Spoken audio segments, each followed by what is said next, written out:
Hello everybody, how are you doing? Do you know that public speaking can be very scary thing for beginners, right? So in this lesson or in this short video, we're going to talk about public speaking tips. Ready? Here we go. In fact, let me say that this is one of the last content from unit number 9. So that means that we are about to finish the contents that we studied during the semester. Okay? Here we go, guys. As a matter of fact, did you know that glossophobia is the name of the fear of public speaking, which is major source of anxiety for roughly 75% of people worldwide? This is actually an interesting fact, isn't it? Yeah, right? Okay, probably you have heard people saying that imagining your audience in their underwear helps make public speaking easier. Do you think it is true? It really works? I don't know. Have you ever tried to do it? Well, they'd be disappointed a little bit, but actually it doesn't. It just makes you lose your concentrations indeed. Public speaking is more than imagining things in your audience. It is just an essential skill that ESL students need to have. Because as we know, public speaking is a process to give a lecture to a determined group intended to inform, influence, or entertain your audience. Okay? This is simply a way of communication in which individual speaks face to face with a relatively large audience. So that's why it is said that every single time you speak in public, believe me or not, but it increases your self-confidence. Guys, public speaking is not only a process of combined information because it involves two aspects that are essential for a public speaking, and they are inducing understanding and using appropriately body language. Okay, great. The good news here is that it gets easier with practice, which is why you should think about learning tips or techniques for public speaking at any time you have the chance. And right now, allow me to talk a little bit about that. Why, um, here I decided to say this. Why do students need to learn public speaking skill? Whether it's you imagine this, it's a wedding or a conference or in a department presentation at work, or imagine any professional file you have enrolled. There's going to come a time when most students or you have to speak in front of a crowd. Mhm. For high school and university students, these may come in form of presentation or oral assessment, like the ones we have been practicing so far during the semester, which will not only make up a significant portion for grades, but also increase your self-confidence. Okay, that's interesting. Um, well, based on this conception, guys, we can say that adult students may need to use public speaking skills in their professional world. Okay, undoubtedly, especially if they are working in a business setting. In fact, many adult ESL students enroll in classes because they are required to conduct business meetings in English. Well, because they have to give professional speeches all the time, and being able to speak confidently and fluently. And these could lead to greater career opportunities. Indeed, guys, let me tell you that I had the opportunity to give a speech about my Smite industrial handmade chocolate, where, to be honest, I was really nervous. But as I could practice and learn some tips to give a nice public speaking, I did so well because I could inform about my products and I could get more customers as a result. Even if you don't necessarily need to do any public speaking for business, but it could be really unfortunately learning the basics for of public speaking to provide yourself with valuable benefits, right? First of all, it helps to know your strengths and limitations because it gains more perspectives of your skills in communications. That is the main reasons why many people tend to be nervous when speaking in front of a group. And the only way to get them comfortable speaking in front of others is to have them practice. You might hear it in Spanish, the phrase the practice makes the teacher. Well, don't miss the opportunity to speak in a safe and comfortable environment in order to practice. And then you will see how you make your speech fluently. As a result, teachers, audience, and yourself will be most satisfying with your public speaking. Public speaking also gives you a chance to improve your English intonation. Okay? After all, no one wants to listen to a speech coming from a deadpan or monotone speaker. You know what I mean, right? Because this can be bored to death. Not only will in not only will intonation practice make your speeches more interesting, you will also help learn how to talk like a native English speaker. So you, as future teachers, must keep in mind that having your students practice giving speeches also will do wonders for improving your students' fluency because your students will have to rely on their own skills, memory, and improvisation to deliver a compelling speech. This can be a challenge, right? But it's fun at the same time. And I know that you already went through situations like this because you might remember one of the presentations where you were told to improvise with more information in a short period of time. Mhm. And then finally, one thing more.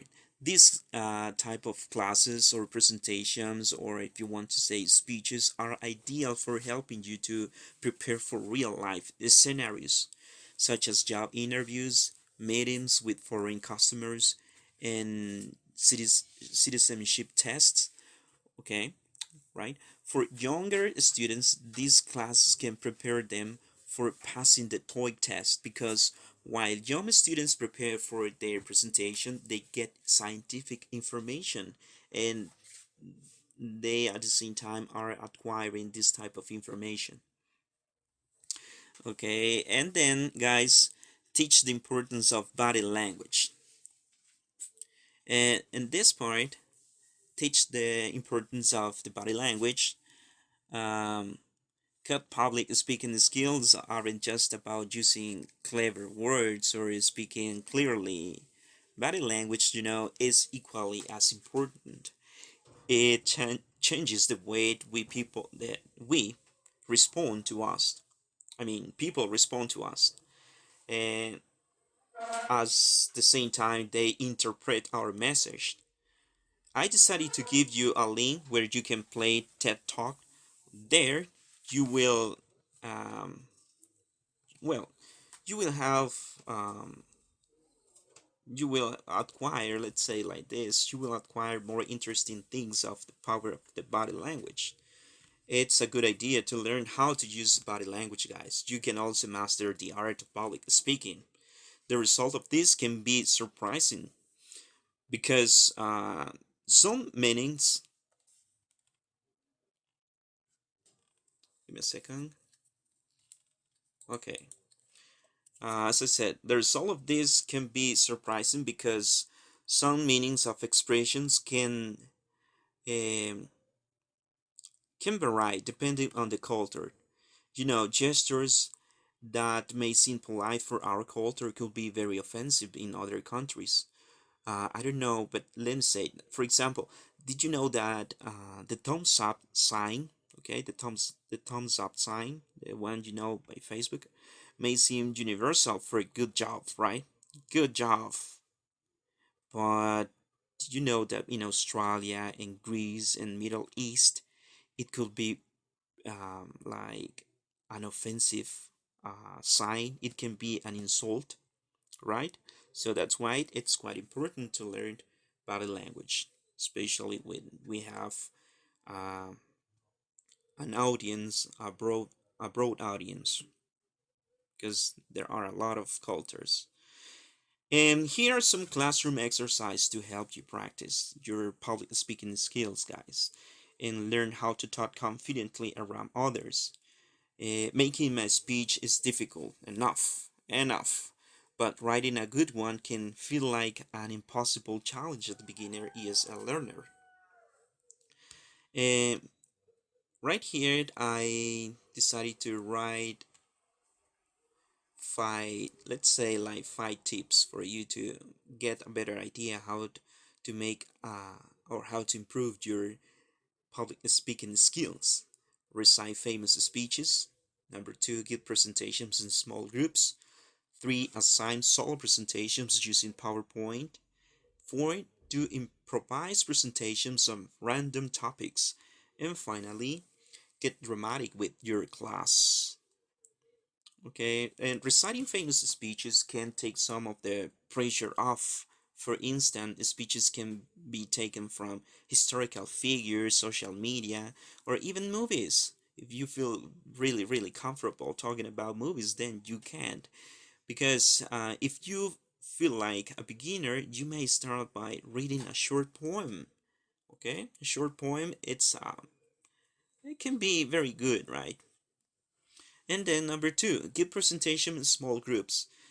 Standing alone in front of class can be a nerve-wracking experience, even for the most gifted of learners. If you aren't ready for a solo presentation, you have to work in small groups. So all of the presentation isn't focused on one individual. This can be done in just about any context, from proposing a business, an idea, or just describing how to cook your favorite food. Okay, but you split your work, and then assign solo presentation using PowerPoint. Well, in this I recommend PowerPoint because this is one of the most common. But if you feel really comfortable using another platform, using another application, you can do it. There's no problem. But PowerPoint is one of the most useful that I am used to using PowerPoint in my presentations. Did you feel like that? Go. And what about number 4? Do improvised presentations on random topics. Yeah, this is very, really, really nice, and it works a lot. And then number 5, get dramatic with your class. What does it mean? Well, here, public speaking doesn't have to be all about presentations, okay? You can change things up a bit. What I mean is that using some drama activities as well, okay? You can include. This could include like role plays or reenactments of famous movies, it seems, for example, because while acting, you still use skills like good body language, voice projection, what else? Intonation, and even improvisation to make your dialogue sound natural and convincing. Okay, so right here you have 5 tips for you to improve your public speaking skills, guys. And I hope that these tips may be helpful for your communication skills. And now, allow me to introduce the next task that we are going to make for the next week.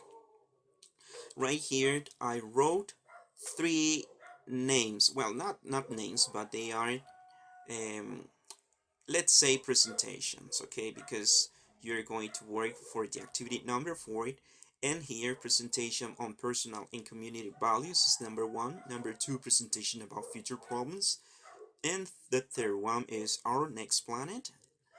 Okay, this statement, guys, the first one is going to be for Yesenia, presentation on personal and community values. Number 2, presentation about future problems, is going to be for Anna. And the last one, our next planet, is for Fernando.